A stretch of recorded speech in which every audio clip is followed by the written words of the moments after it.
Friends, एमसीएससी academy में आपका स्वागत है। आई होप आप लोग अच्छे होंगे और एंजॉय के साथ पढ़ाई भी कर रहे होंगे। जैसा कि हम लोग एनसीईआरटी क्लास 6 साइंस स्टार्ट किए थे, उसमें हम लोग 3 चैप्टर्स पढ़ चुके हैं और आज हम लोग का चौथा चैप्टर्स है। पहला चैप्टर था भोजन कहाँ से आता है, दूसरा चैप्टर था कि भोजन के घटक क्या हैं, तीसरा था तंतु से लेकर वस्त्र बनने तक की सारे प्रोसेस को हम लोग देखे थे।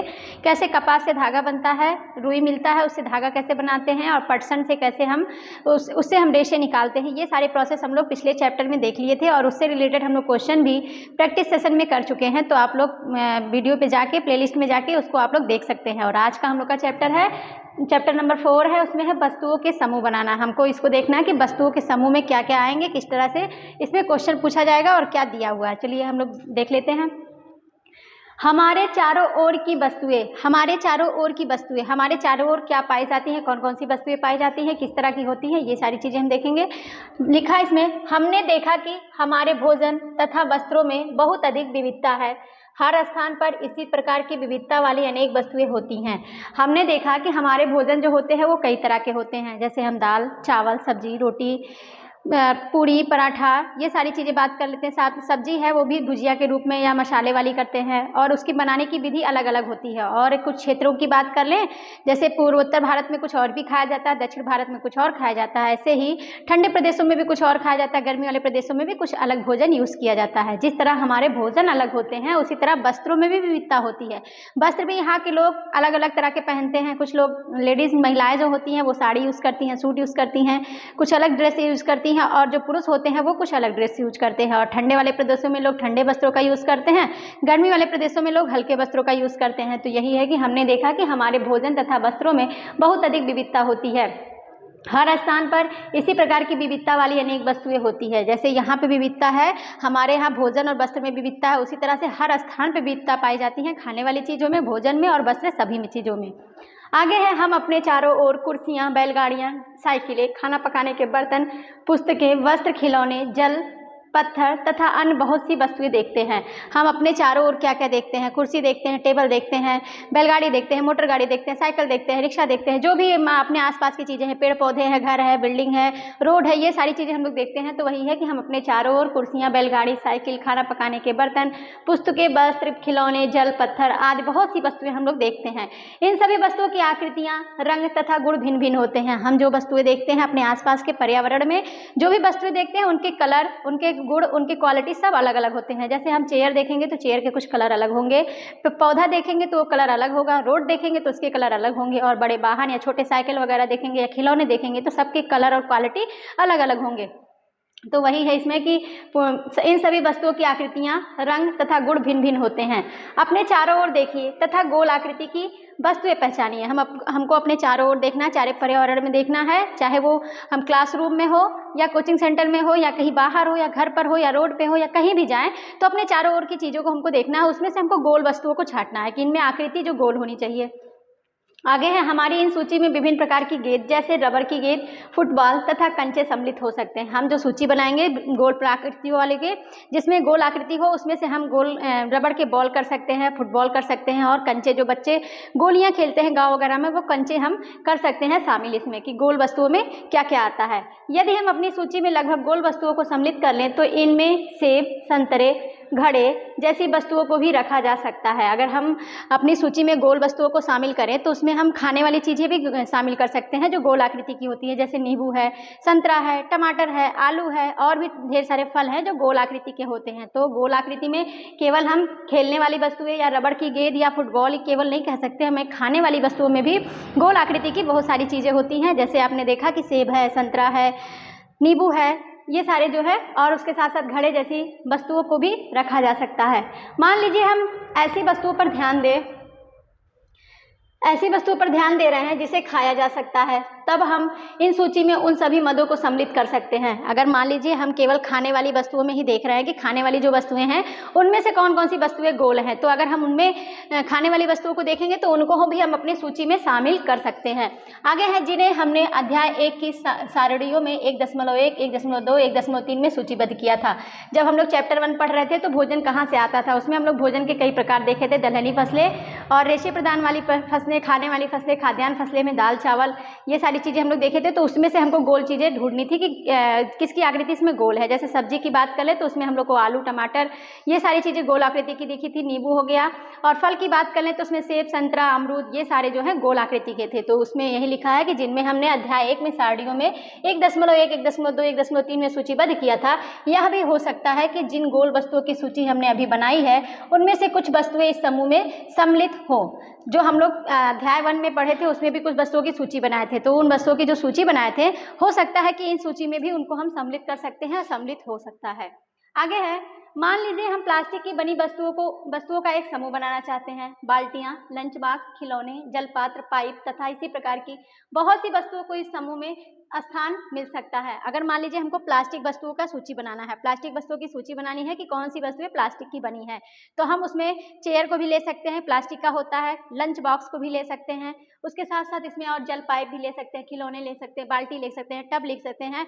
अपने आसपास की जो भी वस्तुएं होती हैं जो प्लास्टिक की बनी होती है उसको हम ले सकते हैं, जो घरेलू यूज भी किया जाता है, या हम स्टडी में पढ़ाई के उसमें देखते हैं कि टेबल है, चेयर है, डस्टर है, ये सारी चीज़ें जो होती हैं प्लास्टिक की होती हैं, ग्लोब होती हैं प्लास्टिक की होती हैं, घर पे हम यूज़ करते हैं, टब है, मग है, और भी चीज़ें हैं, ग्लास वगैरह सब प्लास्टिक की बनी हो सकती हैं। तो यही है कि मान लीजिए हम प्लास्टिक की बनी वस्तुओं को एक समूह बनाना चाहते हैं, तो बाल्टियां, लंच बॉक्स, खिलौने, जलपात्र, पाइप तथा इसी प्रकार की बहुत सी वस्तुओं को इस समूह में स्थान मिल सकता है।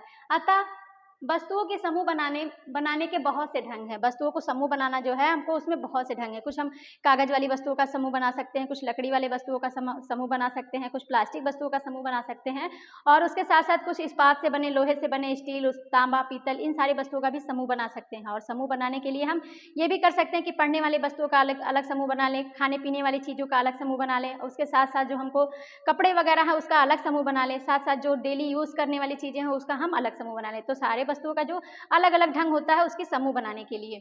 आगे है, उपर्युक्त उदाहरण में हमने वस्तुओं को समूहों में उनकी आकृतियों तथा जिस पदार्थ से वे बने हैं के आधार पर बांटा है। जो उपर्युक्त उदाहरण हमको मिले हैं, जो ऊपर हम उदाहरण लिए हैं, उनमें उपयोग की जाने वाली, उपयोग करने के आधार पर और उनके साथ साथ उनमें क्या गुण है, क्या क्वालिटी है, इसके आधार पर भी हम उसको बांट के देख सकते हैं।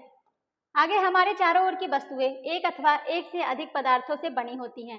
हमारे चारों ओर जो पदार्थ होते हैं, जो वस्तुएं होती हैं, वो एक या एक से अधिक पदार्थों से मिलकर बनी होती है। कुछ पदार्थ होते हैं जो एक ही पदार्थों से मिलते हैं, कुछ होते हैं जो एक से अधिक पदार्थों के मिलने से बनते हैं। तो वही है इसमें कि हमारे चारों ओर की जो वस्तुएं होती हैं एक अथवा एक से अधिक पदार्थों से बनी होती हैं। ये पदार्थ कांच, धातुएं, प्लास्टिक, लकड़ी, रुई, कागज, पंख तथा मृदा हो सकते हैं। ये जो सारे इसमें मटेरियल दिया हुआ है, जिसमें धातु है, प्लास्टिक है, कागज है, रुई है, लकड़ी है, ये सारे जो होते हैं ये एक पदार्थ से भी बन सकते हैं, एक से अधिक पदार्थों से भी मिलकर बने होते हैं। जैसे इसमें कुछ चीज़ें देख लीजिए, धातुएं जो होती हैं, सोना, लोहा, तांबा, ये सारी चीज़ें होती हैं, तो कुछ होती हैं एक होती हैं, और कुछ होते हैं दो या दो से अधिक मिश्र धातुओं से मिलकर बने होते हैं। प्लास्टिक में भी कभी कभी कुछ चीज़ें मिला के बनाई जाती हैं। साथ साथ रुई जो होता है वो एक ही पदार्थ से बना होता है। कॉटन जो होता है, कपास की जो गोले होते हैं, उससे हम रुई प्राप्त करते हैं। कागज जो होता है भी, तो इसको भी कभी कभी कुछ चीजें मिला के बनाते हैं। और उसके साथ साथ पंख जो है, कीचड़ जो होता है, कीचड़ आप जानते हैं कि कीचड़ कई चीजों से मिलकर बना होता है, और कीचड़ में कई सारे तत्व मिले होते हैं, और कुछ गंदगी भी वगैरह सारी चीजें मिलकर जब वो इकट्ठा हो जाते हैं तो कीचड़ का रूप ले लेते हैं।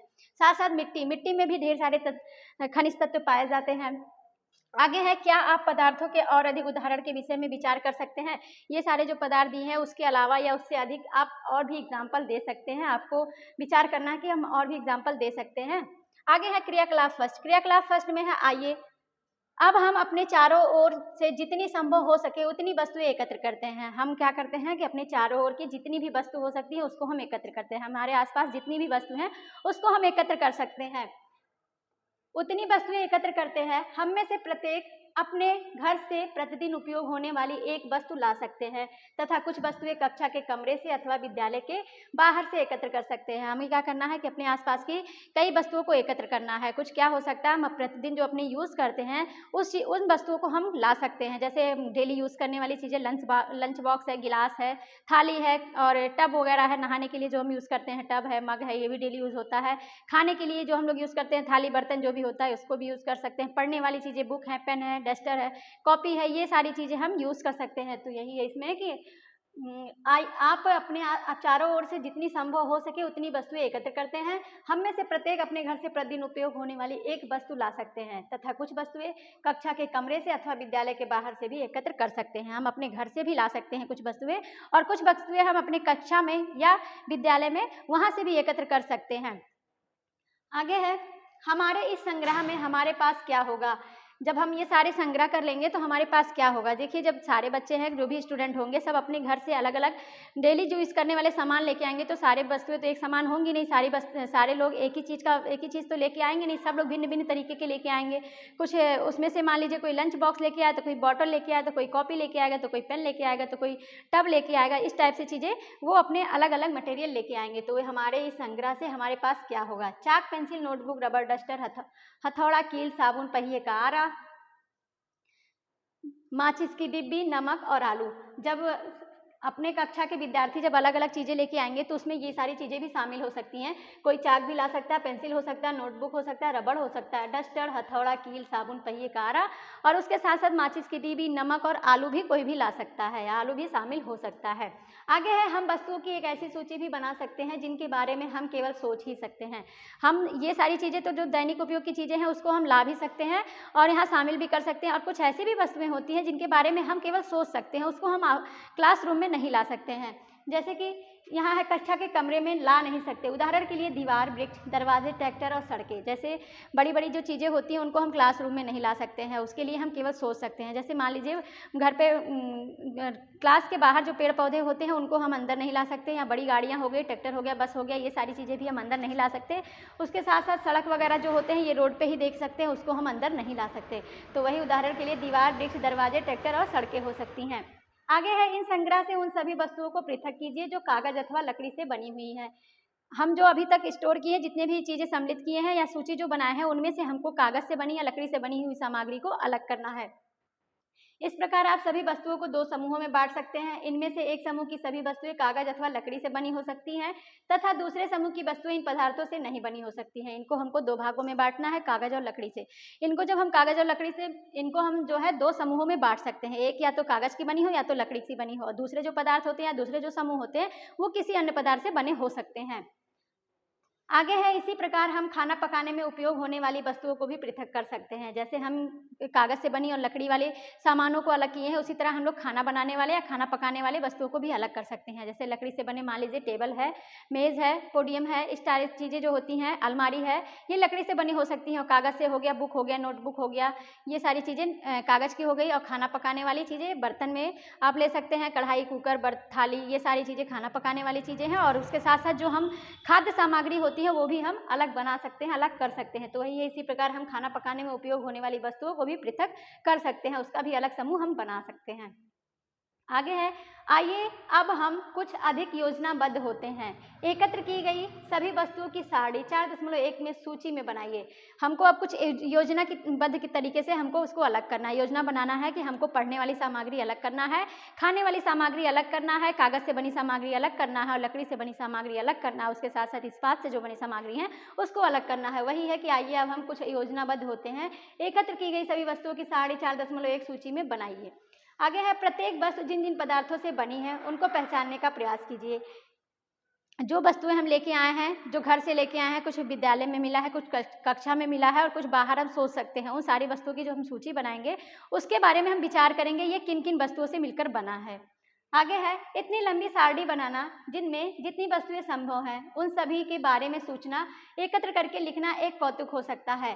इतनी लंबी सारणी बनाना, सारे बच्चे हैं वो अलग अलग चीज़ के अलग अलग चीज़ें लेके आएंगे, अलग अलग वस्तुएं लेके आएंगे, तो सारी वस्तुओं को एकत्र करके उनके बारे में जानना, उनके बारे में लिखना, इनके बारे में नोट करना, उनकी सारी गुण की, उनकी क्वालिटी क्या है, उनके उसमें क्या क्या मिलावट है, किस चीज़ों से मिलकर बना है, ये सब जानना एक कौतुक का विषय है, एक असंभव विषय है, या मतलब आश्चर्य का विषय है। हम इतनी लंबी सारणी नहीं बना सकते हैं, ढेर सारी वस्तुओं की हम सारणी नहीं बना सकते, उसके रंग, गुण और क्वालिटी के बारे में हम नहीं जान सकते हैं।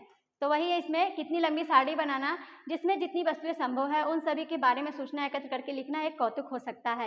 एकत्र की गई वस्तुओं में से कुछ वस्तुओं के पदार्थ के बारे में पता लगाना कठिन कार्य प्रतीत हो सकता है।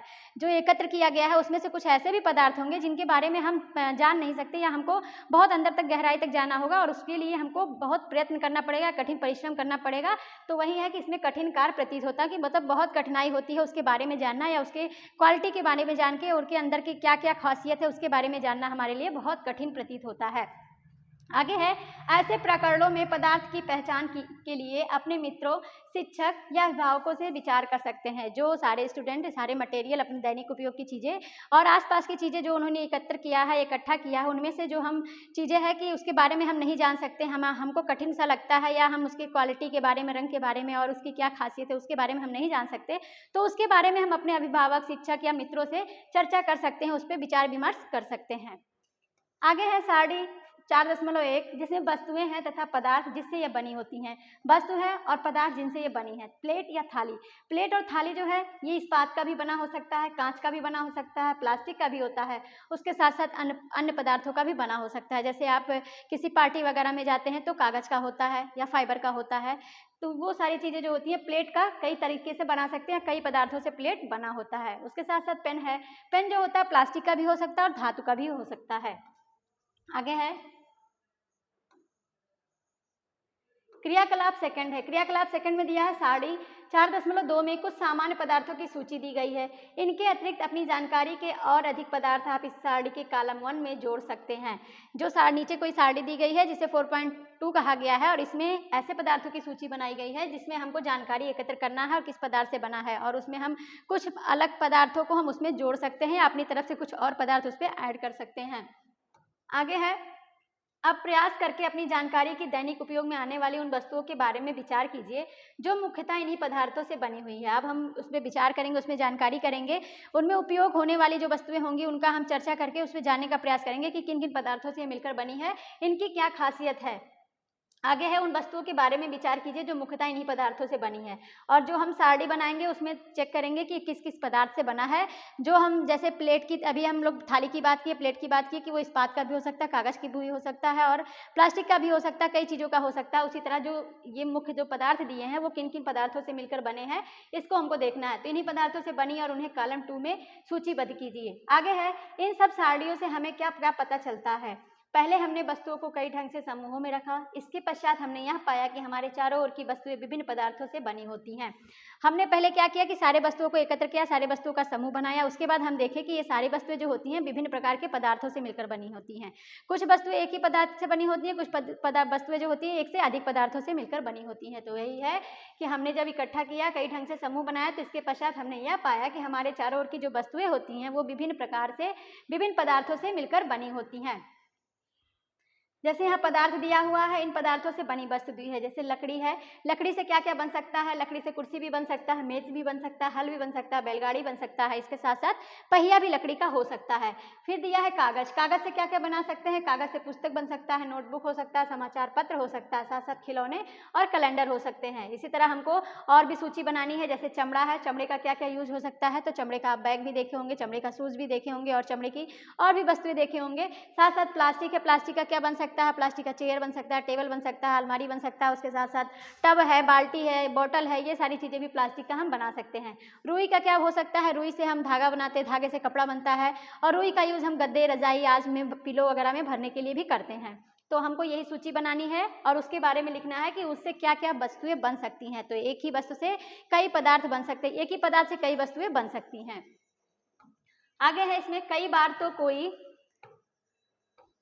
वस्तु एक ही पदार्थ से बनी होती है। तो ऐसा भी है कि एक ही वस्तु कई पदार्थों से भी बनी हो सकती है। कई बार ऐसा होता है कि कोई वस्तु एक ही पदार्थ से बना होता है, और कई बार ऐसा होता है कि एक ही वस्तु जो होते हैं वो कई पदार्थों से बन सकते हैं। एक ही वस्तु मतलब जैसे मान लीजिए चेयर ले लेते हैं, तो चेयर जो होता है प्लास्टिक का भी हो सकता है, फाइबर का भी हो सकता है, और ये इस्पात का भी हो सकता है। तो यही इसमें है कि कई बार कोई वस्तुएं एक ही पदार्थ से बनी होती हैं, तो तो ऐसा भी होता है कि एक ही वस्तु कई पदार्थों से बनी हो सकती हैं। एक ही वस्तु जो होते हैं वो कई पदार्थों से भी बन सकते हैं। और फिर एक ही पदार्थ के उपयोग में कई वस्तुएं बनाई जा सकती है और एक ही पदार्थ का उपयोग करके हम कई वस्तु बना सकते हैं। जैसे कागज का जो है, कागज का बुक भी बनता है, नोटबुक भी बनता है, समाचार पत्र भी बनता है, साथ साथ कैलेंडर भी बनता है। तो पदार्थ तो एक ही है, कागज जो है एक पदार्थ हो गया, उससे बनाई गई कई सारी वस्तुएं। तो यही इसमें कह रहा है कि एक ही पदार्थ से हम कई वस्तुओं का उपयोग कर सकते हैं, कई वस्तु बना सकते हैं।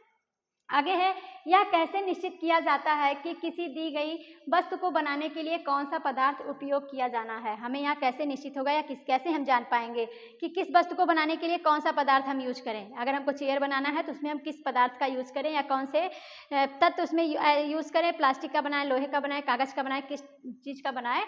तो ये हम कैसे जान पाएंगे कि दी हुई जो वस्तु है उसको बनाने के लिए कौन से पदार्थ का उपयोग किया जाना चाहिए। ऐसा लगता है कि अभी हमें विभिन्न पदार्थों के बारे में और अधिक जानकारी प्राप्त करने की आवश्यकता है। ऐसा लगता है कि जो सारी वस्तुएं हैं उनके बारे में हमको अभी और ज़्यादा जानकारी प्राप्त करनी है कि उसमें क्या क्या मिला के हम कैसे बनाते हैं, कि तब जाके कोई पदार्थ बनता है या कैसे बनता है। तो ये लिखा है इसमें कि अभी हमें विभिन्न पदार्थों के बारे में और अधिक जानकारी प्राप्त करने की आवश्यकता है।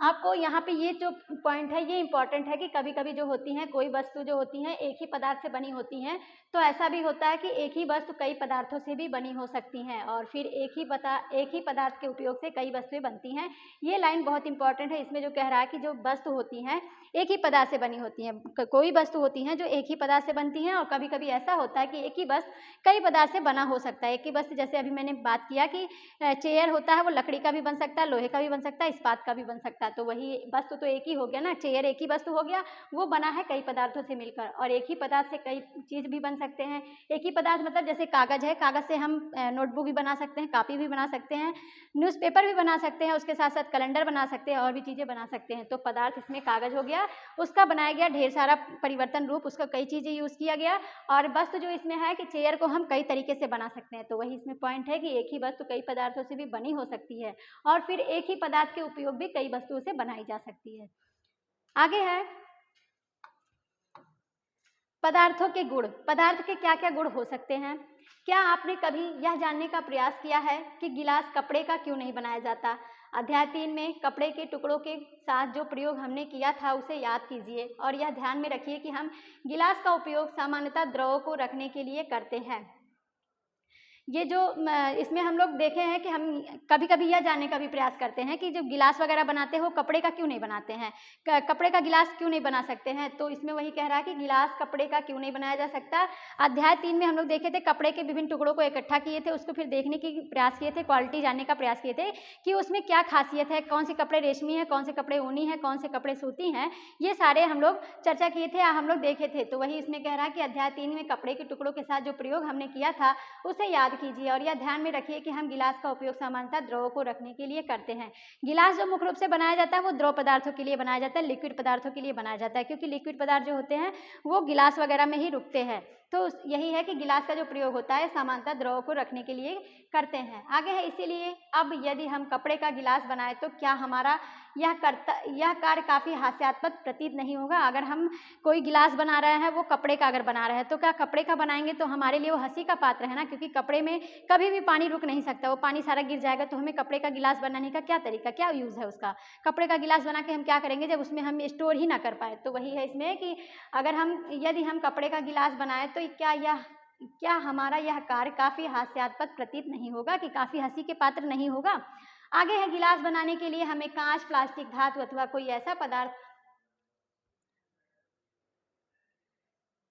पदार्थ होना चाहिए जो जल को रोक सके। तो गिलास बनाने के लिए हमें कोई ऐसा पदार्थ होना चाहिए जिसमें हम जल को रोक सकें या लिक्विड वस्तुओं को हम रोक सकें। जैसे कांच का हो सकता है, प्लास्टिक का हो सकता है, धातु का हो सकता है अथवा किसी अन्य पदार्थ का भी हम बना सकते हैं। आगे है, इसी प्रकार खाना पकाने वाले पात्र बनाने के लिए कागज़ का उपयोग करना भी कोई बुद्धिमानी का कार्य नहीं माना जाता। हम जो खाना पकाने वाली वस्तुएं यूज़ करते हैं जैसे कुकर, कढ़ाई, ये सारी चीज़ें जो यूज़ करते हैं वो कागज़ का बनाना कोई बुद्धिमानी का कार्य नहीं है। अगर हम कागज़ का बनाएंगे तो कोई यूज़ नहीं होगा, उसमें हम खाना पका ही नहीं सकते, क्योंकि कागज़ जो होती है वो लिक्विड चीज़ में अगर हम गैस पे रखते हैं तो वो जल जाएगा। तो कागज़ का बनाना कोई बुद्धिमानी नहीं है। तो वही इसी प्रकार खाना पकाने वाले पात्र बनाने के लिए कागज़ का उपयोग करना भी कोई बुद्धिमानी का कार्य नहीं माना जाता।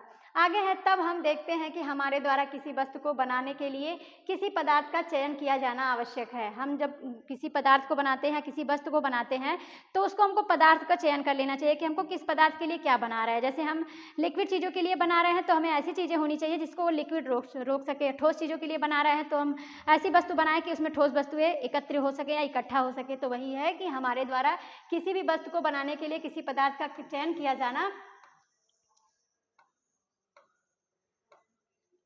उस पदार्थ के गुण और उपयोग की जाने वाली वस्तु के प्रयोजन पर निर्भर करता है। हम जो कोई भी वस्तु बनाते हैं तो हमको पहले से ही जान लेना चाहिए कि वस्तु की क्वालिटी क्या है, गुण क्या है और उसका क्या कार्य है, हम किस कार्य के लिए बना रहे हैं। जैसे मान लीजिए थाली वगैरह बनाते हैं तो खाने वाली चीज़ें रखने के लिए या खाने के लिए हम बनाते हैं, और आयली चीज़ों या द्रव वाली चीज़ों बनाने के लिए तो ऐसी चीज़ों का यूज़ करते हैं जिसमें वो द्रव जो है उसमें रुका जा सके या उसमें एकत्र किया जा सके। तो द्रव वाली वस्तुओं के लिए अलग पदार्थ का यूज़ करके हम वस्तु बनाते हैं, और ठोस चीज़ें रखनी होती है तो हम अलग तरह के वस्तु बनाते हैं। तो वही हमें कोई भी पदार्थ या कोई भी वस्तु बनाने के लिए हमको पदार्थों का जो गुण होता है और साथ साथ उसको उपयोग की जाने वाले प्रयोजन पर निर्भर करता है कि हम किस पर्पज से किस वस्तु का निर्माण कर रहे हैं। अगर हम बॉटल का निर्माण करते हैं तो उसमें हम लिक्विड पदार्थों का रखने के लिए करते हैं, और ऐसे ही किसी चीज़ के लिए टेबल वगैरह रखते हैं तो उस पर ठोस वस्तु भी रख सकते हैं, कापी किताब रख सकते हैं। अलमारी होता है तो वो कपड़े के लिए यूज़ कर सकते हैं, कॉपी के लिए भी यूज़ कर सकते हैं। तो ऐसे सारे जो वस्तु या पदार्थ होते हैं वो अलग अलग उपयोग के लिए अलग अलग चीज़ों के लिए बनाए जाते हैं। आगे है अतः पदार्थों के वह सब गुण क्या हैं जो उसके उपयोग के लिए महत्वपूर्ण होते हैं। अतः जो पदार्थ हैं उन सबके क्या गुण हैं जो उसके लिए महत्वपूर्ण होंगे या उसके उपयोग के लिए महत्वपूर्ण होते हैं। नीचे कुछ गुणों की विवेचना दी गई है। जो सारे पदार्थ जो होते हैं उनके कुछ गुण भी होते हैं, जैसे उसमें ठोस है कि नहीं है, वो रुक्ष है कि नहीं है, मुलायम है, कठोर है, देखने में कैसा लग रहा है। तो ये सारे जो है पदार्थों के गुण होते हैं। तो आइए पदार्थों के गुण के बारे में हम लोग देखते हैं। इसमें पदार्थ का पहला गुण है दिखावट। दिखावट में क्या है, पदार्थ प्रायः एक दूसरे से भिन्न दिखाई देते हैं। लकड़ी लोहे से बिल्कुल भिन्न दिखाई देती है, लोहा तांबे अथवा एल्युमिनियम से भिन्न दिखाई देता है। पदार्थ जो होते हैं प्रायः जो सभी पदार्थ होते हैं वो देखने में अलग अलग होते हैं, भिन्न भिन्न होते हैं। जैसे लकड़ी की बात कर लीजिए और लोहे की बात कर लीजिए। लकड़ी जो है देखने में अलग उसका स्वरूप होता है, अलग आकार होता है, और लोहा जो होता है उसका अलग आकार, अलग रंग, अलग गुण होता है। तो वही है पदार्थ जो प्रायः एक दूसरे से भिन्न दिखाई देते हैं। लकड़ी लोहे से बिल्कुल भिन्न होती है लेकिन कुछ समानताएं भी होती हैं। लोहा तांबे तथा एल्युमिनियम से भिन्न दिखाई देता है, परंतु फिर भी लोहे तांबे और एल्युमिनियम से कुछ समानताएं हो सकती हैं। लोहा और लकड़ी जो होते हैं वो बिल्कुल भिन्न होते हैं, लेकिन लोहा जो होता है ये एल्युमिनियम और तांबा से जो होते हैं ये भिन्न तो होते हैं लेकिन उसमें कुछ समानताएं भी होती हैं। उनके गुण कुछ जो है मैच करते हैं और कुछ समानताएं उसमें पाई जाती हैं जो लकड़ी में नहीं पाया जाता। जो सारी क्वालिटी लोहे में, तांबे में, एल्युमिनियम में पाया जाएगा वह सारी क्वालिटी लकड़ी में नहीं पाया जाएगा। और लोहा, तांबा, एल्युमिनियम जो है देखने में अलग अलग है, दिखावट में अलग अलग है, लेकिन उसकी जो सामान्यताएं हैं वो कुछ मैच करती हैं, एक सा है लोहा, एल्युमिनियम और तांबा। आगे क्रियाकलाप थर्ड के माध्यम से देखते हैं। विभिन्न पदार्थों गत्ता, लकड़ी, तांबे का तार, एल्युमिनियम की शीट और चाक के छोटे छोटे टुकड़े एकत्र कीजिए। क्या इनमें से कोई चमकीली दिखाई पड़ती है? चमकीले पदार्थों का एक समूह में पृथक कीजिए। हम गत्ता ले लेंगे, लकड़ी ले लेंगे और तांबे का तार ले लेंगे, एल्युमिनियम ले लेंगे। फिर उसको हम देखने की कोशिश करेंगे कि क्या कोई चमकदार वस्तु है, इसमें कोई वस्तु चमकीली दिखाई दे रही है कि नहीं दिखाई दे रही है। वही है कि गत्ता, लकड़ी, तांबे का तार, एल्युमिनियम की शीट और चाक के छोटे छोटे टुकड़े को एकत्र कीजिए। क्या इनमें से कोई चमकीली दिखाई पड़ती है? अगर चमकीला पदार्थ दिखाई देता है तो उसको हमको अलग समूह उसका बनाना है, अलग वर्ग बनाना है। आगे है, अब जैसे ही आपने शिक्षक प्रत्येक पदार्थ को 2 भागों में काटे, ताजे कटे पृष्ठों को ध्यान से देखिए। आपने क्या पाया? क्या इन पदार्थों में से कुछ के ताजे कटे पृष्ठ चमकीले हैं? इन वस्तुओं को भी चमकीले पदार्थों के समूहों में सम्मिलित कर सकते हैं। हम देखते हैं कि जैसे ही कोई शिक्षक होते हैं, कोई टीचर होते हैं, वो किसी भी पदार्थ को, किसी भी वस्तु को जब उसको काटते हैं बीच से, तो जो ताज़ा कटा हुआ जो पार्ट होता है वो कुछ चमकीला दिखाई देता है। तो वही हमको यहाँ पे करना है कि ताजे कटे पृष्ठों को ध्यान से देखिए। कटने के बाद उसको हमको ध्यान से देखना है और हमें देखना है कि पदार्थ जो कटा हुआ पार्ट है क्या वो चमकीला है कि नहीं। अगर चमकीला दिखाई दिया तो उसको हम अलग समूह बना लें। तो यही कह रहा है कि क्या इन पदार्थों में से कुछ के ताजे कटे पृष्ठ चमकीले हैं? इन वस्तुओं को चमकीले पदार्थों के समूहों में सम्मिलित कीजिए। आगे है, क्या आप अन्य पदार्थों में इसी प्रकार की कोई चमक अथवा द्युति देखते हैं? जैसे भी संभव हो सके किसी भी ढंग से इन्हें काटिए। ऐसा आप कक्षा में जितने भी पदार्थ के साथ कर सकते हैं करिए। हमको क्या करना है कि कोई भी पदार्थ लेना है, उसको काट के चेक करना है कि इसमें द्रुति है कि नहीं, द्रुति मतलब चमक है कि नहीं। ऐसे हम जो कक्षा में जितनी भी वस्तुएं होती है उसमें किसी भी वस्तु को हम करके काट के कर उसमें ये प्रयोग करके देख सकते हैं, काट सकते हैं, उसको देख सकते हैं कि इसमें चमकीला है कि नहीं है। तो यही इसमें कह रहा है कि क्या अन्य पदार्थों में इसी प्रकार की कोई वस्तु चमक अथवा द्रुति देखते हैं, जैसे भी संभव हो किसी भी ढंग से इन्हें काटिए। ऐसा आप कक्षा में जितने भी पदार्थ के साथ कर सकते हैं करें।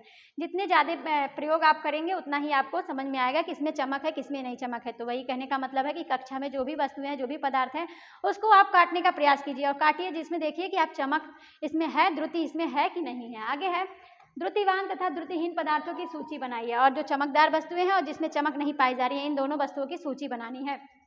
आगे है काटने के स्थान पर आप पदार्थों के पृष्ठों को रेग मार्ग से रगड़कर यह देख सकते हैं कि वे द्रुतिवान है अथवा नहीं है। कभी कभी कोई वस्तु हम काटते हैं या कोई वस्तु ऐसे रखी होती है तो हमको देखने में लगती है कि इसमें चमक नहीं है, उसको हम क्या करें, रेग मार्ग से रगड़ दें। रेग मार्ग से रगड़ेंगे तो हमको उसमें चमक पता चलेगा कि इसमें इस वस्तु में चमक है कि नहीं है। तो वही कह रहा है कि कभी कभी जो है काटने वाले स्थान पर आप पदार्थों के पृष्ठों में रेग मार्ग से रगड़ कर यह देख सकते हैं कि वो द्रुतिमान है कि नहीं है, चमक है उसमें कि नहीं है। आगे है पदार्थ जिनमें इस प्रकार की द्रुति होती है वे प्रायः धातु कहलाते हैं। ऐसे पदार्थ जिसमें इस प्रकार की चमक पाई जाती है वे सारी वस्तु जो होते हैं, पदार्थ जो होते हैं, वो धातु कहलाते हैं। ये भी इंपॉर्टेंट है, धातु किसे कहते हैं पूछ लेता है, तो ऐसे पदार्थ जिसमें अपनी चमक होती है वो धातु कहलाते हैं। जिसमें अपनी चमक पाई जाती है वो धातु कहलाएंगे। तो पदार्थ जिनमें इस प्रकार की द्रुति होती है, द्रुति मतलब चमक होती है, तो वो बस पदार्थ जो होते हैं प्रायः धातु कहलाते हैं। जैसे लोहा है, तांबा है, एल्युमिनियम है तथा सोना धातुओं के उदाहरण हैं। लोहा, तांबा, एल्युमिनियम, सोना ये सारे जो होते हैं धातु में शामिल होते हैं। इनको अगर हम कट करके देखें या ऐसे ही देखें, उस पर रेगमार्क वगैरह रगड़ के देखें तो ये चमकदार दिखाई देती हैं। और ये सारे जो हैं आपके धातु के एग्जाम्पल हैं, उदाहरण हैं। कुछ धातुएं बहुधा अपनी चमक खो देती हैं और द्रुतिहीन दिखाई देने लगती हैं। कुछ ऐसी पदार्थ होते हैं जो अपनी चमक खो देते हैं और वो चमकहीन दिखाई लगती हैं, उसमें कोई चमक नहीं होता। जब किसी पदार्थ को, जैसे मान लीजिए लोहा है, उसको हम वायुमंडल में खुला छोड़ देते हैं और वो वायुमंडल की ऑक्सीजन से क्रिया करके अपनी चमक खो देती है, उस पर जंग लग जाता है। तो वही है कि कुछ धातुएं बहुधा अपनी चमक खो देती हैं और द्रुतिवान दिखाई देने लगती हैं। ऐसा उन पर वायु अथवा नमी की अभिक्रियाओं के कारण होता है। इसीलिए हमें केवल ताजे कटे पृष्ठों पर ही द्रुति दिखाई देती है। जब हम लोहे वगैरह को वायुमंडल में छोड़ देते हैं या ऐसे खुले स्थानों में छोड़ देते हैं और नमी के संपर्क में जैसे ही आते हैं वो क्रिया करने लगती है और क्रिया करने के बाद वो अपना क्षरण स्टार्ट कर देते हैं, अपनी चमक खो देते हैं। फिर जब हम उन वस्तुओं को काटते हैं तो काट के ही देखते हैं अंदर जो ताज़ा कटा पार्ट है वो चमक है कि नहीं है। वैसे हम किसी धातु को नहीं पहचान सकते कि इसमें अपनी चमक है कि नहीं है। तो वही इसमें कह रहा है कि कुछ धातुएं बहुधा अपनी चमक खो देते हैं और द्रुतिहीन दिखाई देते हैं। ऐसा उन पर वायु तथा नमी की अभिक्रियाओं के कारण होता है।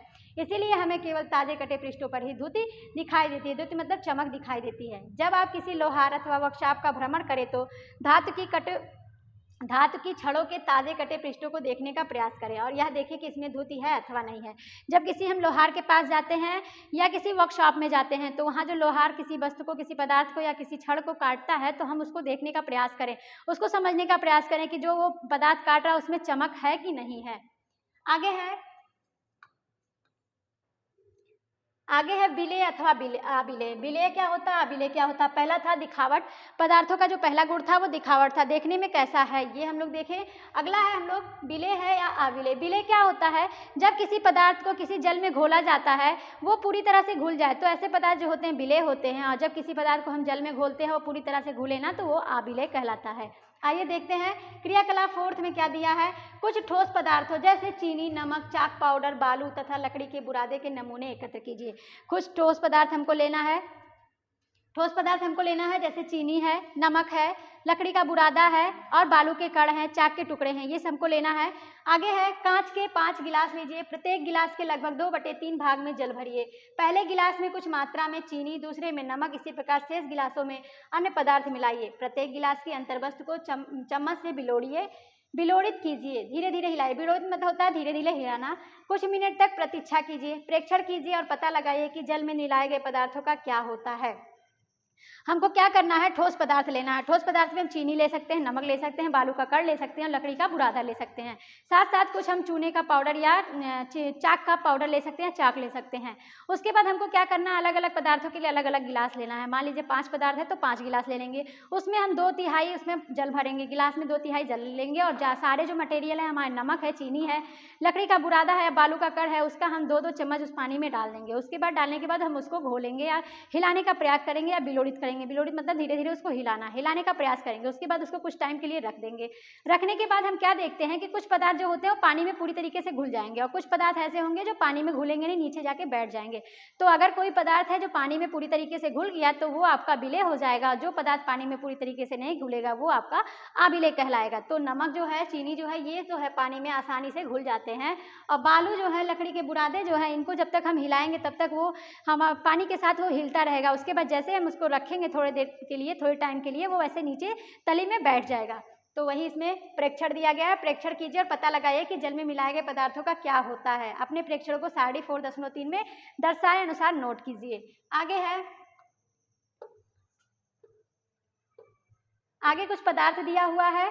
इसमें लिखा है विभिन्न ठोस पदार्थों को जल में मिश्रित करना है। पदार्थ है जल में लुप्त हो जाता है कि नहीं हो जाता, आपको बताना है कि जल में लुप्त हो जाना। लुप्त हो जाना मतलब विलेय हो जाता है कि नहीं, घुल जाता है कि नहीं होता। तो चलिए देखते हैं नमक। नमक को जब पानी में घोलते हैं तो ये पूरी तरीके से घुल जाता है। नमक को जब किसी पानी में लेते हैं और उसको हिलाने का प्रयास करते हैं तो नमक जो है पूरी तरीके से घुल जाता है, विलीन हो जाता है, लुप्त हो जाता है।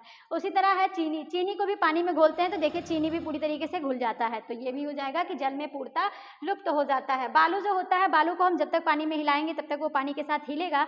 जैसे हम उसको थोड़े टाइम के लिए रख देंगे वो नीचे तली में बैठ जाएगा। तो बालू जो है पूर्णतः लुप्त नहीं होता है। चाक पाउडर जो होता है, इसमें भी, चाक में भी क्रिस्टल पाए जाते हैं। इसको भी जब पानी में घोलते हैं तो पानी का कलर दूधिया तो हो जाता है, लेकिन जैसे हम उसको थोड़े टाइम के लिए रखते हैं वो चाक भी नीचे जाके बैठ जाता है। तो ये भी पूरी तरीके से लुप्त नहीं होता। साथ साथ लकड़ी का बुरादा जो है, लकड़ी का बुरादा भी ऐसे ही है, जब तक घोलेंगे तब तक वो पानी के साथ घूमता रहेगा। फिर जैसे ही स्टोर करेंगे या रख देंगे वो भी नीचे तली में बैठ जाएगा। तो ये भी आपका जल में पूरी तरह से लुप्त नहीं होता है। आगे देखते हैं।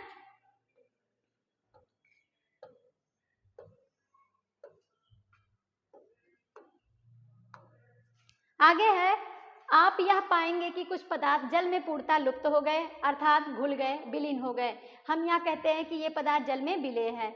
अब जब हम देखते हैं कि जो पदार्थ हम पानी में घोलते हैं, जो पदार्थ आसानी से घुल जाते हैं, विलीन हो जाते हैं, लुप्त हो जाते हैं, तो हम कहते हैं कि ये जल में विलेय है या जल में आसानी से घुल गया है। अन्य पदार्थ जल के साथ मिश्रित नहीं होते हैं तथा काफ़ी समय तक गिलास में विलोड़ित करने पर भी जल में लुप्त नहीं होते हैं। ये पदार्थ जल में अविलेय कहलाते हैं। कुछ पदार्थ होते हैं जैसे नमक है, चीनी है, इसको पानी में लेके हम विलोड़ित करते हैं, हिलाते हैं तो थोड़े टाइम में ये पिघल जाते हैं, घुल जाते हैं, उसमें पानी में मिक्स हो जाते हैं।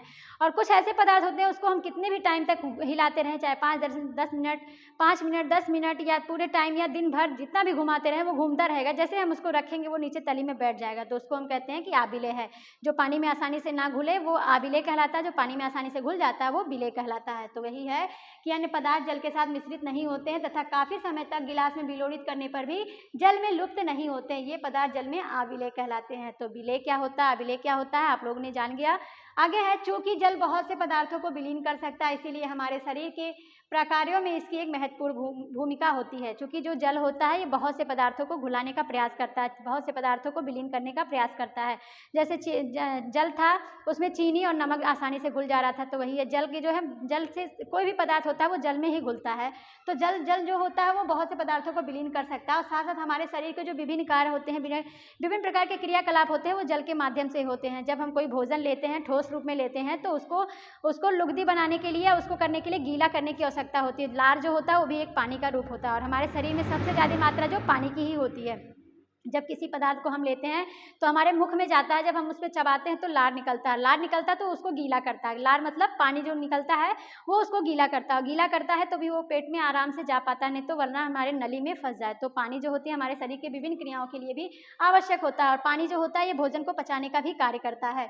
तो इसीलिए हमारे शरीर में प्रकार्यों में इसकी एक महत्वपूर्ण भूमिका होती है। क्या द्रव भी जल में विलीन हो सकते हैं?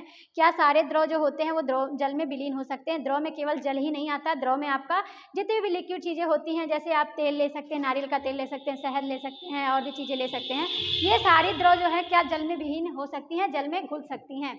आगे देखते हैं क्रियाकलाप 5th में क्या दे रहा है।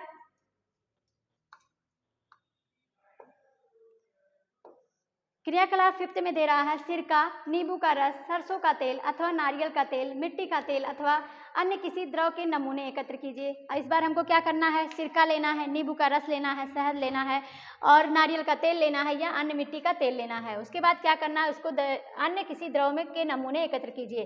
कांच का एक गिलास लीजिए, इसे आधा जल में भरिए। अब इसे चम्मच भरकर कोई द्रव मिलाइए और भली भांति बिलोड़ित कीजिए। इसे 5 मिनट के लिए छोड़ दीजिए। परीक्षण कीजिए कि क्या यह द्रव जल के साथ मिश्रित हो जाता है। हमको सिरका लेना है, नींबू का रस लेना है, नारियल का तेल लेना है या सरसों का तेल लेना है या नारियल का तेल लेना है, जो भी हो, या अन्य किसी तरह का द्रव लेना है। उसके बाद हमको इसमें भी गिलास का पानी लेना है, उसमें हाफ गिलास पानी हो, उसमें 2-2 चम्मच या जो भी हो अपनी मात्रा के अनुसार थोड़ी मात्रा में उसमें हम मिलाएंगे।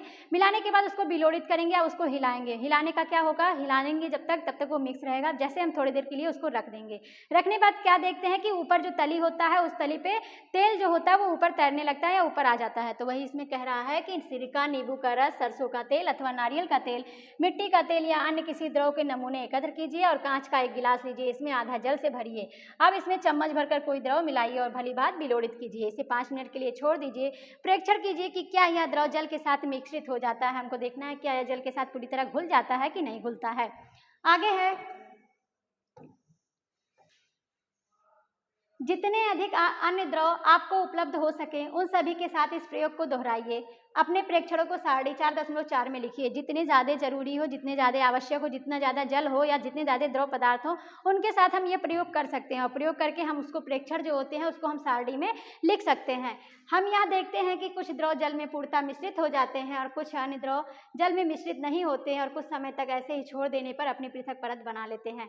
जब हम देखते हैं कि इसमें हम लोग नींबू का रस लिए हैं, सिरका लिए हैं या नारियल का तेल, सरसों का तेल, मिट्टी का तेल लिए हैं, उसको जल में लेके जब उसको हिलाने का प्रयास किए हैं तो थोड़े टाइम तक वो घुल जाता है। लेकिन जैसे हम उसको थोड़ा टाइम के लिए रखते हैं वो ऊपर अपनी एक परत बना लेती है। तो वही है कि कुछ द्रव होते हैं जल में पूरी तरह से मिश्रित हो जाते हैं। जैसे नींबू का रस है वो जल में पूरी तरह से मिश्रित हो जाएगा, सिरका है पूरी तरह से जल में मिश्रित हो जाएगा। लेकिन सरसों का तेल, नारियल का तेल, ये सारी चीज़ें जो है अगर जल में हम घुमाएंगे तो जितनी देर तक हम घुमा रहे हैं उतनी देर तक घुलित रहेगा। उसके बाद जैसे हम उसको रखते हैं तुरंत वो ऊपर अपनी एक थोड़ी देर बाद परत बना लेगी। तो वही है, कुछ अन्य द्रव जल में मिश्रित नहीं होते हैं और कुछ समय तक ऐसे ही छोड़ देने पर अपनी पृथक परत बना लेते हैं। जैसे यहाँ फिगर में दिया हुआ है, जल में विलय हो गया है, जल में विलय नहीं हुआ है। जो जल में घुल गया है वो इस कलर में दिखाई देगा, जो जल में नहीं घुलेगा ये ऊपर एक परत अपनी बना लेगी। आगे देखते हैं, यहाँ चार्ट दिया हुआ है। कुछ सामान्य द्रवों की जल में विलेयता, विलेयता मतलब जो जल में घुल जाता है। द्रव है और भली भांति मिश्रित होता है, मिश्रित नहीं होता है। सिरका है, सिरका को जब हम पानी में घोलते हैं तो आसानी से घुल जाता है या पानी में विलीन हो जाता है। तो हम कहते हैं कि सिरका जो है भली भांति मिश्रित हो गया या सिरका जो है विलेय पदार्थ है। नींबू का रस भी घोलते हैं तो भी अब विलीन हो जाएगा। सरसों का तेल और नारियल का तेल और मिट्टी का तेल जो है ये पानी में विलीन नहीं होता है। इसको जब पानी रख देते हैं तो ऊपर ये तली में अपनी एक परत बना लेता है। आगे है, कुछ गैसें जल में विलेय हैं जबकि अन्य नहीं हैं। सामान्यतः जल में कुछ गैसें थोड़ी मात्रा में विलीन होती हैं। अभी तक तो हम लोग द्रव की बात किए, ठोस की बात किए। ठोस में हम लोग नमक, चीनी, लकड़ी का बुरादा, बालू लिए थे कि उसको जल में घोलने का प्रयास किए थे। तो कुछ जल में घुल जा रहे थे, कुछ जल में घुल नहीं रहे थे। जो जल में नहीं घुल रहे थे वो नीचे तली में बैठ जा रहे थे। उसी तरह हम लोग द्रव का लिए थे। द्रव में हम लोग सरसों का तेल, सिरके लिए थे, नींबू का रस लिए थे और साथ साथ नारियल का या मिट्टी का तेल लिए थे। उसमें क्या किए थे, उसको पानी में जब हम घोले थे तो उसमें भी कुछ चीज़ें जो थी जो जल में विलय हो जा रही थी, कुछ चीज़ें जो थी वो ऊपर अपनी एक परत बना ली थी। अब हमको गैस को देखना है। कुछ गैसें भी हैं जो जल में घुल सकती हैं। तो वही है इसमें कि कुछ गैसें जल में विलय हो सकती हैं जबकि अन्य नहीं। कुछ गैसें होती हैं जो जल में विलीन हो जाती हैं, जल में विलय हो जाती है। कुछ ऐसे होते हैं जो जल में विलय नहीं होते हैं। और जल में जो विलय होते हैं उसको आप आसानी से जान सकते हैं। जो पानी हम लोग, वाटर जो हम लोग लेते हैं उसमें हम लोग हाइड्रोजन और जल जो है हाइड्रोजन और ऑक्सीजन का मिश्रण होता है। ऑक्सीजन जो होता है उसमें इसमें गैस होता है।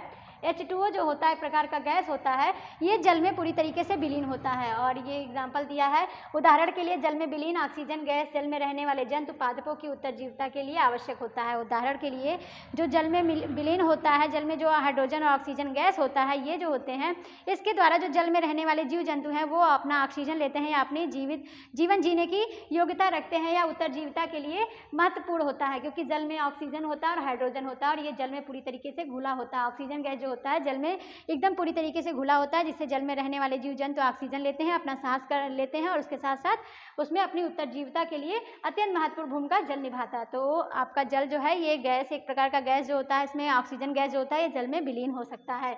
तो कुछ गैसें भी होती हैं जो जल में विलीन हो सकती हैं। आगे है, वस्तुएं जल में तैर अथवा डूब सकती हैं, वस्तुएं जल में तैर अथवा डूब सकती हैं। इसमें क्या कह रहा है, क्रियाकलाप 4 करते समय आपने यहाँ ध्यान दिया होगा कि जल में आबिले ठोस जल से पृथक हो जाते हैं। क्रियाकलाप 5 में आपने कुछ द्रवों के साथ ऐसा ही देखा होगा, इनमें से कुछ पदार्थ जो जल में मिश्रित नहीं हो पाते हैं। क्रियाकलाप जब हम 4th कर रहे थे तो उसमें ठोस पदार्थ लिए थे। ठोस पदार्थ में हम लोग जैसे नींबू, चीनी, नमक, लकड़ी का बुरादा और बालू का कण लिए थे। उसमें क्या हो रहा था कि कुछ पदार्थ जो जल में विलय हो जा रहे थे और कुछ पदार्थ जो होते जल में विलय नहीं हो रहे थे, नीचे तली में बैठ जा रहे थे। उसी तरह हम लोग कुछ द्रव पदार्थों को भी लिया था। द्रव पदार्थों में भी हम लोग देखे थे कि कुछ जो होते थे जैसे नींबू का रस, सिरका, ये सारी चीज़ें जो होती थी जल में पूरी तरीके से विलीन हो जा रही थी और कुछ ऐसी चीज़ें थी जो जल में पूरी तरीके से विलीन नहीं हो रही थी। तो वही इसमें है कि इनमें से कुछ पदार्थ जो जल में मिश्रित नहीं हो पाए हैं वे जल के पृष्ठ पर आकर तैरने लगते हैं। जो पदार्थ जल में पूरी तरीके से घुल नहीं पाते हैं वो पृष्ठ पे आके तैरने लगते हैं। अन्य डूबकर गिलास की तली में पहुंच गए। क्या यह सही नहीं है? क्या यह सही नहीं है? जो हम लोग अभी प्रैक्टिकल किए हैं जिसमें ठोस पदार्थों को जल में मिलाए थे तो उसमें कुछ पदार्थ घुल गए थे, कुछ पदार्थ जो थे तली में बैठ गए थे और कुछ उसमें घूम रहे थे। उसी की तरह हम लोग द्रव का भी परीक्षण किए थे तो द्रव में भी कुछ पदार्थ डूब गए थे, कुछ ऊपर तली में एक परत बना लिए थे। तो क्या यह सही नहीं है? कुछ पदार्थ जो होते हैं वो जल में डूब जाते हैं और कुछ उस पर तैरते रहते हैं। आगे हम ऐसे बहुत से उदाहरण देखते हैं जिनमें पदार्थ जल में तैरते रहते हैं अथवा डूब जाते हैं। ऐसे हम बहुत से एग्जाम्पल देखे हैं, बहुत से उदाहरण देखे हैं जिसमें जो पदार्थ होता है कुछ जल में डूब जाते हैं, कुछ उसमें तैरते रहते हैं।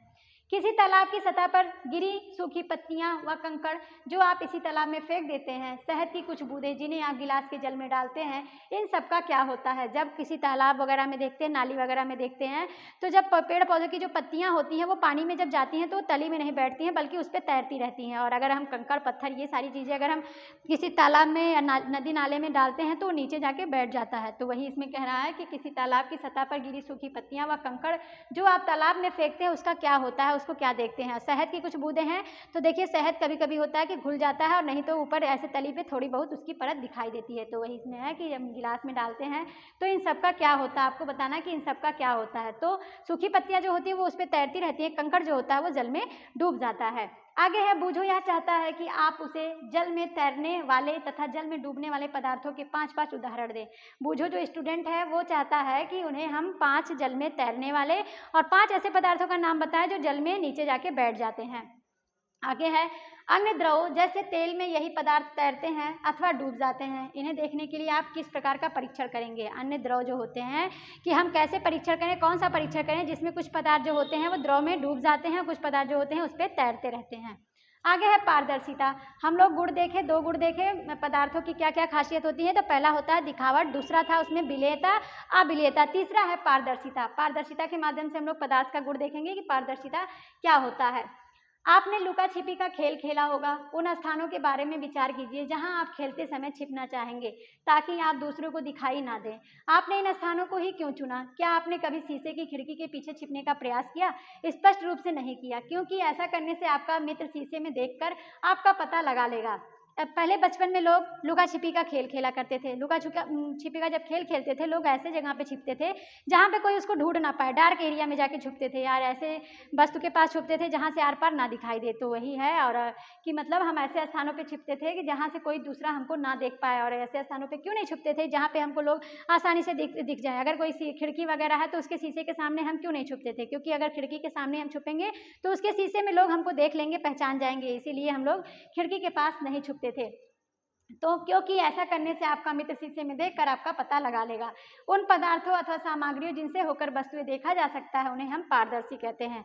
ऐसे पदार्थ, ऐसे वस्तु जिनसे होकर आर पार की वस्तुएं हम देख सकते हैं वो पारदर्शी कहलाते हैं। इसमें कहने का मतलब है कि जब बचपन में हम लोग लुका छुपी का खेल खेलते थे, लुका छुपी का खेल खेलते समय जब हम लोग छिपते थे तो जाके कहीं ऐसे जगह छिपते थे जहाँ से कोई ढूंढ ना पाए, कोई देख ना पाए। और अगर हम खिड़की के शीशे के पास क्यों नहीं छुपते थे? खिड़की के शीशे के पास छुपेंगे तो हमारा जो मित्र रहेगा वो शीशे में देख लेगा और हमें आसानी से ढूंढ लेगा, क्योंकि शीशा जो होता है वो हमको आर पार देखने में मदद करता है।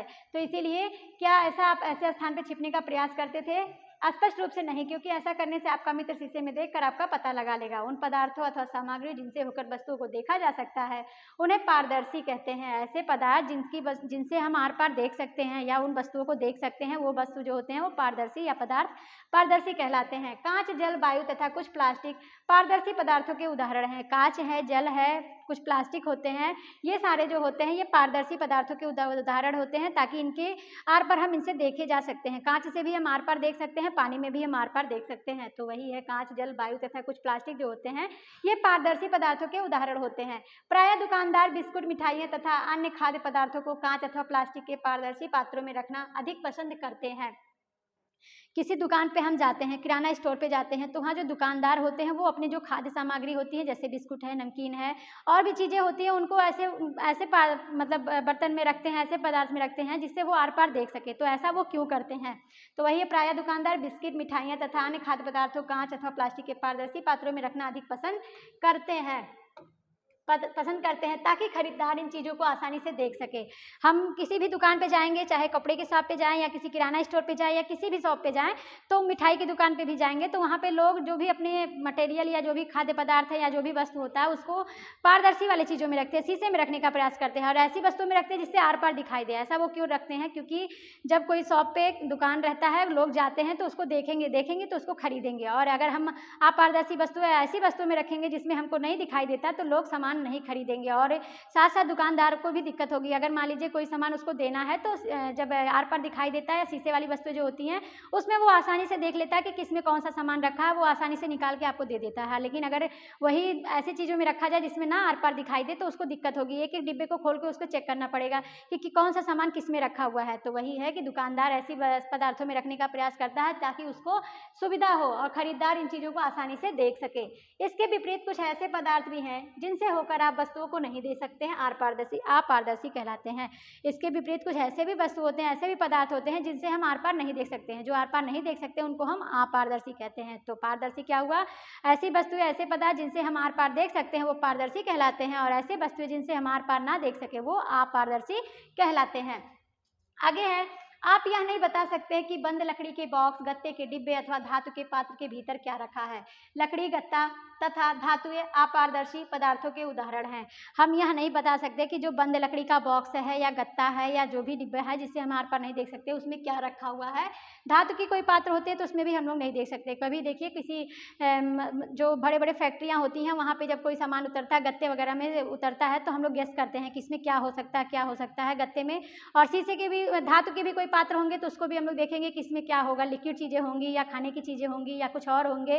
तो यही है इसमें कि कभी कभी आपने देखे होंगे, आप यह नहीं बता सकते कि बंद लकड़ी के बॉक्स, गत्ते के डिब्बे अथवा धातु के पात्र के भीतर क्या रखा है। लकड़ी, गत्ता तथा धातुएं अपारदर्शी पदार्थों के उदाहरण हैं। लकड़ी, गत्ता और धातु जो होते हैं इनसे हम आर पार नहीं देख सकते हैं और ये अपारदर्शी वस्तुओं के एग्जाम्पल हैं या उदाहरण हैं। आगे है, क्या अब हम यह समझते हैं कि हम बिना किसी भ्रांति के सभी पदार्थों या वस्तुओं को पारदर्शी अथवा अपारदर्शी में समूहित कर सकते हैं? क्या अब हम ऐसा जान गए हैं कि पारदर्शी क्या होता है, अपारदर्शी क्या होता है, और इसको हम बिना किसी भ्रम के या बिना किसी संदेह के हम अलग अलग कर सकते हैं, अलग अलग समूह बना सकते हैं कि पारदर्शी वस्तुओं में क्या आएगा, अपारदर्शी वस्तुओं में क्या आएगा। तो पारदर्शी वस्तुएं में जो वस्तुएं, जिस पदार्थों से हम आर पार देख सकते हैं वो पारदर्शी पदार्थ या पारदर्शी वस्तुएं कहलाती हैं, और जिन पदार्थों से या जिन वस्तुओं से हम आर पार नहीं देख सकते वो अपारदर्शी पदार्थ या अपारदर्शी वस्तुएं कहलाती हैं। आगे क्रियाकलाप 6 में क्या दे रहा है? कागज की एक शीट लीजिए और इससे होकर किसी प्रदीप्त बाल्ब को देखिए। इस संबंध में आप अपने परीक्षण को नोट कीजिए। अब कागज की शीट में बीच में 2-3 हमको क्या करना है, कागज की एक शीट लेना है। कागज की शीट लेंगे, उसके बाद उसको हम बल्ब के सामने ले जाएंगे और आर पार देखने का प्रयास करेंगे। इस संबंध में अपने और उस प्रेक्षण को हम नोट करेंगे कि हमको आर पार दिखाई दिया कि नहीं दिखाई दिया। उसके बाद क्या करेंगे,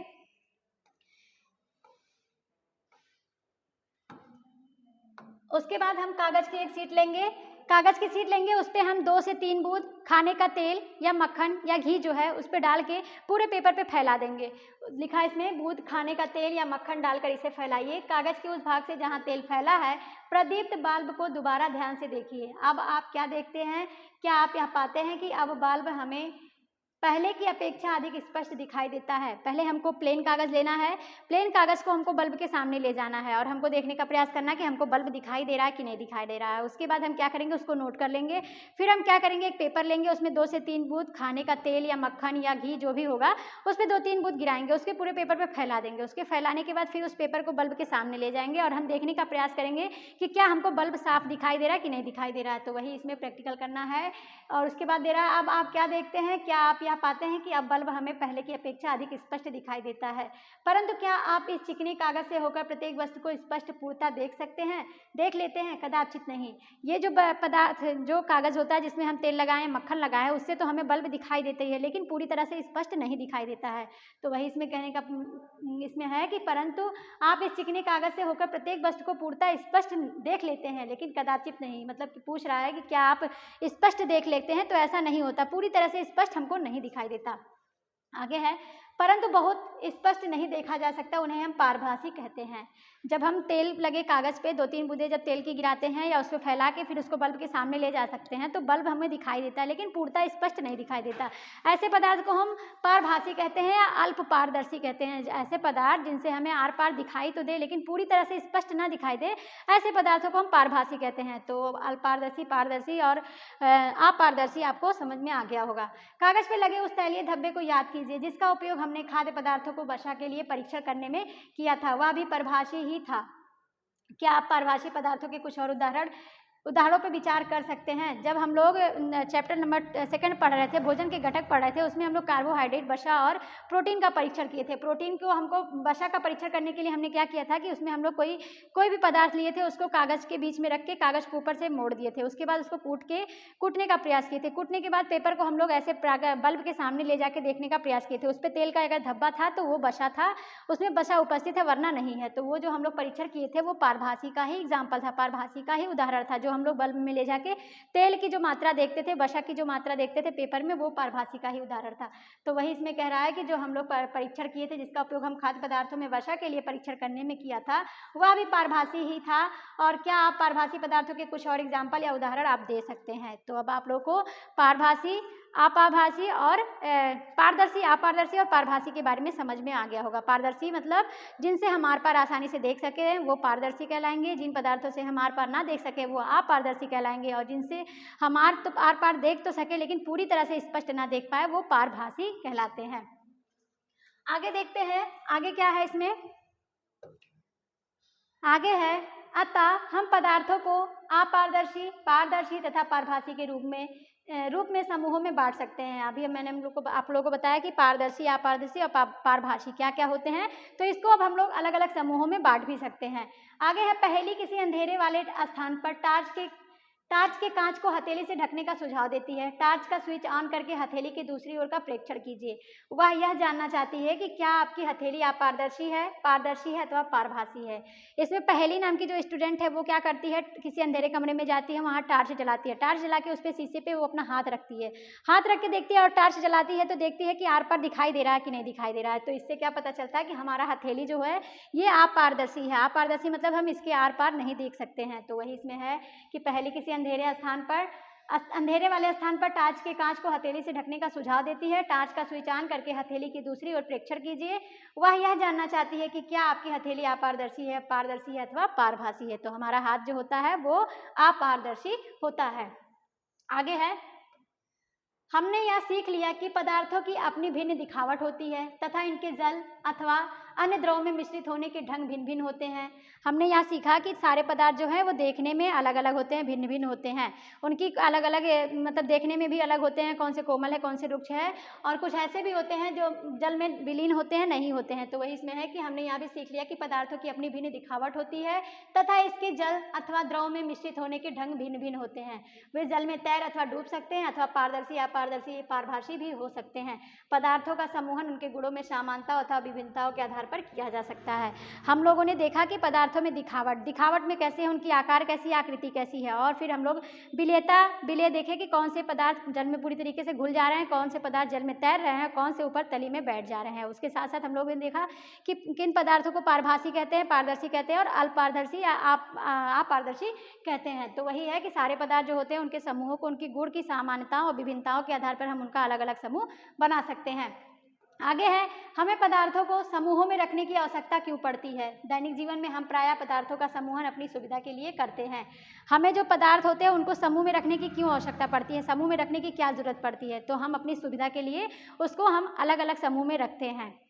आगे है, घर में हम अपनी वस्तुओं का भंडारण सामान्यतः इस प्रकार करते हैं कि एक जैसी वस्तुएं एक साथ रखी हो। इस प्रकार की व्यवस्था द्वारा हम आसानी से उनका पता लगा सकते हैं। हम जो भी पदार्थ होते हैं उनका अलग अलग समूह क्यों बनाते हैं, अलग अलग समूह में क्यों बांट के रखते हैं, क्योंकि हम अपनी सुविधा के लिए, ताकि हम कोई काम करने जा रहे हैं तो हमको आसानी से वो चीज़ें मिल जाए। जैसे मान लीजिए खाना बनाना है तो किचन में हम सारी खाने बनाने वाली सारी सामग्री को रखते हैं, बर्तन से लेके मटेरियल तक, पदार्थ तक, सारे पदार्थ हम खाने वाली जो भी चीज़ें होती है जिसमें जो भी यूज़ होता है सब हम किचन में रखते हैं।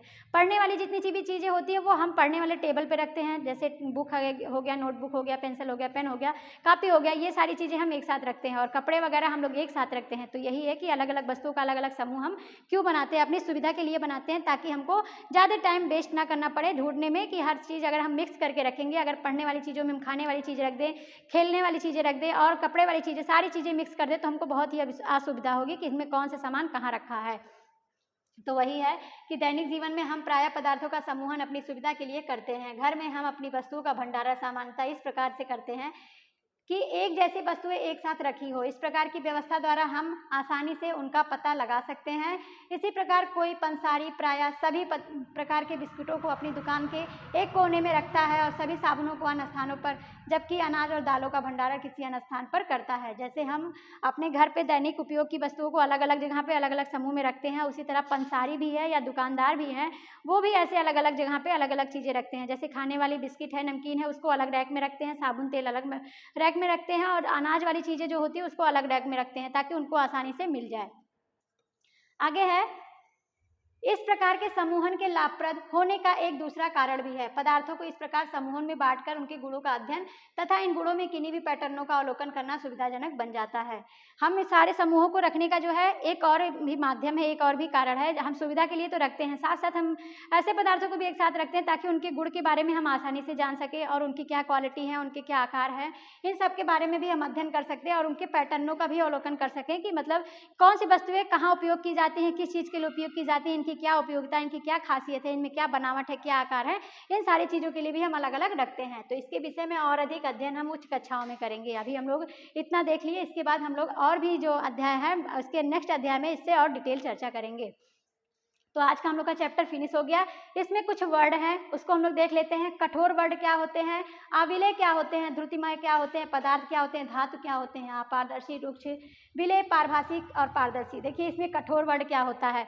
कठोर ऐसे वर्ड होते हैं जब किसी पदार्थ को या किसी वस्तु को हम खुरचने का प्रयास करते हैं और वो वस्तु जो है आसानी से खुरच जाए, आसानी से वो मुलायम जो होता है खुरच जाए तो वो कोमल होते हैं, या संपीड़ित करें तो आसानी से उसको दबा सके, तो वो जो मुलायम वस्तुएं होती हैं उस पर हम आसानी से खुरचा जा सकता है, आसानी से उसको हम कंप्रेस किया जा सकता है। और जो वस्तुएं कठोर होती हैं उन पर हम आसानी से खुरच नहीं सकते या आसानी से उसको हम कंप्रेस नहीं कर सकते। तो वस्तुओं की क्वालिटी में कठोरता भी होता है, कठोरता की भी हम जांच करते हैं। उसको करने के लिए हम क्या करते हैं, हम कुछ वस्तुएं लेते हैं, उस पर हम क्या करते हैं, जैसे प्लास्टिक की वस्तुएं हैं, लकड़ी की वस्तुएं हैं, इस्पात की वस्तुएं हैं। उसके बाद चाबी का जो एक चाबी होता है, छल्ले की एक चाबी लेंगे, चाबी से उस पर खुरचने का प्रयास करेंगे। और जब ऐसी वस्तुएं जो होती हैं जिस पे खुरच जाए, आसानी से उसको खुरच सके या आसानी से उसे मोड़ सके या तोड़ सके, तो ऐसे पदार्थ जो होते हैं वो कोमल पदार्थ कहलाते हैं। और ऐसे पदार्थों को आसानी से हम तोड़ सकते हैं। और ऐसे पदार्थ जिस पे हम खरोचा नहीं जा सकता या जिसे हम संपीड़ित नहीं कर सकते, कंप्रेस नहीं कर सकते, वो आपका कठोर पदार्थ या रुक्ष पदार्थ कहलाता है। तो इससे हम पदार्थों की कठोरता की भी जाँच कर सकते हैं कि कौन से पदार्थ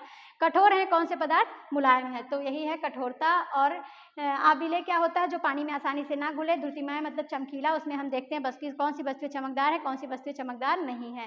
साथ साथ पदार्थ है, धातु है, अपारदर्शी, रुक्ष या खुरदुरा, जिसे हम कठोर कह सकते हैं, मुलायम कह सकते हैं। रुक्ष जो होता है खुरदुरा है, उसकी सतह जो है चमकदार दिखाई दे रही है कि नहीं दिखाई दे रही है। विलेय क्या होता है, पारभासी, पारदर्शी। इन सारे वर्डों को हम लोगों ने देख लिया है। चलिए आगे हम लोग देखते हैं, कुछ इम्पोर्टेंट फैक्ट है इसमें है, हमारे चारों ओर की वस्तुएं अनेक प्रकार के पदार्थों से बनी होती हैं। हमारे चारों ओर की जो वस्तुएं होती हैं वो अनेक प्रकार के पदार्थों से बनी होती हैं। जैसे चेयर की बात कर लें तो प्लास्टिक की भी हो सकती है, लोहे की भी हो सकती है। टेबल की बात कर लें तो लकड़ी की भी हो सकती है, प्लास्टिक की भी हो सकती है। साथ साथ बुक वगैरह जो होती हैं कागज़ की होती हैं, पेड़ पौधे देखें तो अलग चीज़ों की होती हैं, दरवाजे वगैरह देखें तो लकड़ी की भी हो सकती हैं, एल्युमिनियम की भी हो सकती हैं। ऐसे ही हमारे चारों ओर की जो भी वस्तुएं होती हैं वो अलग अलग पदार्थों से मिलकर बनी होती हैं।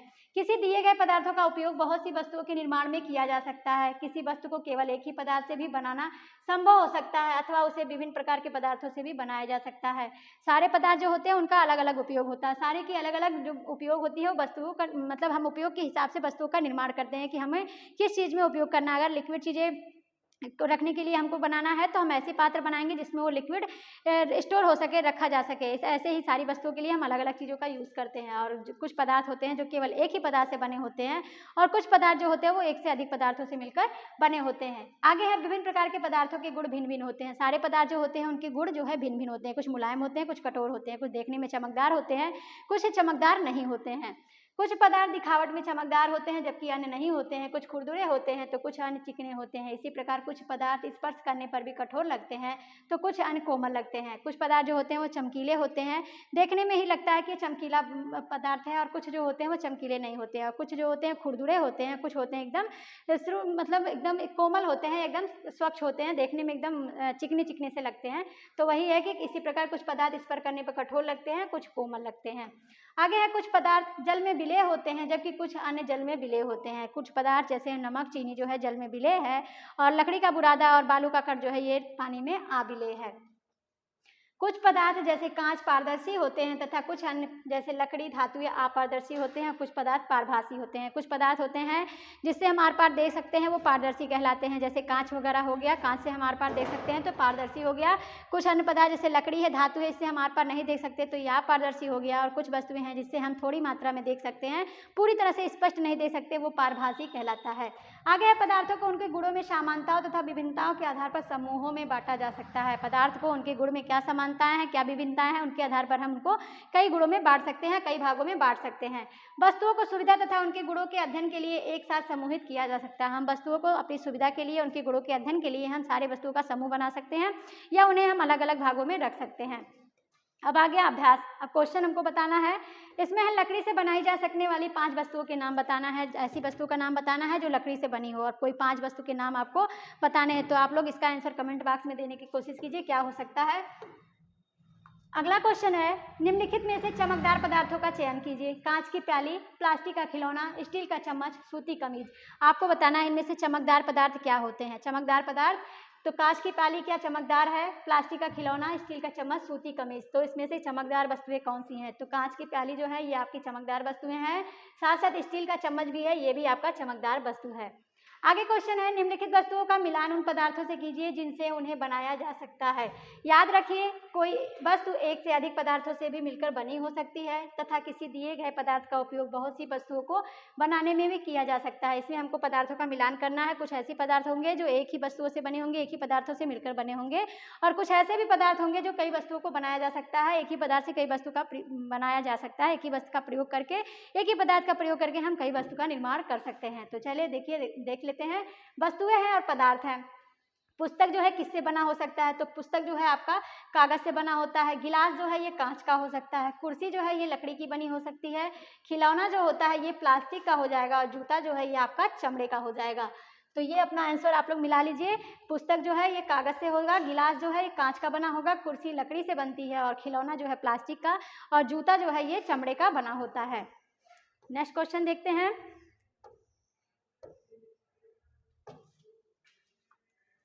नीचे दिए गए कथन में सत्य को चुनना है कि कौन से कथन इसमें सत्य हैं। पत्थर पारदर्शी होता है जबकि कांच अपारदर्शी होता है। तो भी मैंने बताया कि जो धातुएं होती हैं या कठोर पदार्थ होते हैं जिनसे हम आर पार नहीं देख सकते हैं, वो अपारदर्शी कहलाते हैं। तो पत्थर आपका पारदर्शी, ये गलत है। पत्थर आपका अपारदर्शी है, और कांच जो होता है ये पारदर्शी होता है। तो ये आपका गलत हो गया। सेकंड है, नोटबुक में धुत होती है जबकि रबड़ में धुत नहीं होती है। नोटबुक, पेपर वगैरह में देखिए चमक होती है, तो नोटबुक में चमक होती है, ये सही है, और रबड़ में कोई चमक नहीं होती है, ये आपका सही है। पहला अगला है, चाक जल में विलीन हो जाता है। तो चाक को जब जल में हम घोलते हैं तो चाक जो होता है क्रिस्टली होता है, इसको जब तक हम मिलाते हैं, जब तक विलोड़ित करते हैं, तब तक वो पानी के साथ घूमता रहता है, दूधिया कलर का हो जाता है। फिर जैसे ही थोड़े टाइम के लिए रख देते हैं, वो नीचे तली में बैठ जाता है। तो चाक जो होता है पूरी तरह से जल में विलीन नहीं होता है। लकड़ी का टुकड़ा जल पर तैरता है, ये आपका सही है। लकड़ी का टुकड़ा जो होता है ये जल में तैरता रहता है। चीनी जल में विलीन नहीं होती है, तो ये गलत है। चीनी जो होता है उसको हम जब जल में घोलते हैं तो वो आसानी से घुल जाता है, मिक्स हो जाता है या लुप्त हो जाता है। तो चीनी जल में विलीन नहीं है, ये आपका गलत हो गया। तेल जल के साथ मिश्रणी है, तो तेल भी जल के साथ मिश्रणी नहीं है। तेल भी जो जल में है पूरी तरह से घुलता नहीं है। तेल को भी जब हम हिलाते हैं तो थोड़े टाइम तक हिलता रहता है, जैसे हम उसको रखते हैं ऊपर तली में एक परत बना लेती है। तो ये भी आपका गलत है। अगला है बालू जल में निसादित हो सकता है। बालू जो होता है जल से निसादित हो सकता है, मतलब निसादित मतलब अलग हो सकता है, तो ये आपका सही है। जब बालू को लेते हैं, बालू के कण को लेते हैं हम जल में, तो उसको हिलाने का प्रयास करते हैं। उसके बाद जब हम उसको रख देते हैं तो बालू के कण नीचे बैठ जाते हैं, और जब बैठ जाते हैं तो हम उसको अलग कर लेते हैं। तो ये आपका सही हो गया। अगला है सिरका जल में विलीन हो जाता है, तो ये भी आपका राइट है। सिरका को जल में हम अगर घोलने का प्रयास करते हैं तो पूरी तरह से घुल जाता है या लुप्त हो जाता है, ये आपका सही है। अगला क्वेश्चन है, नीचे कुछ वस्तुओं तथा पदार्थों के नाम दिए गए हैं, जिसमें जल है, बास्केटबॉल है, संतरा है, चीनी है, ग्लोब है, सेब है तथा मिट्टी का घड़ा है। इनको समूहित करना है कि कौन सी वस्तुएं इसमें गोल आकृति की हैं, कौन सी अन्न आकृति की हैं, कौन सी खाद्य वस्तुएं हैं, कौन सी अखाद्य वस्तुएं हैं। तो चलिए देख लेते हैं। जल जो होता है, जल में कोई आकृति नहीं होती है, तो ये अन्न आकृति में हो गया। बास्केटबॉल जो होता है ये गोल आकृति का होता है, तो ये गोल आकृति में हो गया। संतरा जो होता है ये गोल आकृति होता है, साथ साथ ये खाद्य में भी हो सकता है, तो संतरा खाद्य और गोल आकृति दोनों हो गया। चीनी जो होता है इसका आकार गोल नहीं होता, ये अन्न आकृति में आ जाएगा, और साथ साथ खाद्य में भी आ जाएगा। खाद्य है लेकिन अन्न आकृति का है। ग्लोब जो होता है ये गोल आकृति का होता है लेकिन खाद्य नहीं है, अखाद्य में है। सेब जो होता है ये भी गोल आकृति का होता है, साथ साथ खाद्य भी होता है। अगला है मिट्टी का घड़ा। मिट्टी का जो घड़ा होता है ये भी गोल आकृति का होता है और अखाद्य में हो जाता है। तो आप लोग समझ गए होंगे कि इसमें से कौन से गोल आकृति के हैं, कौन अन्य आकृतियों के हैं, और कौन से खाद्य हैं और कौन से अखाद्य हैं। अगला क्वेश्चन देखते हैं।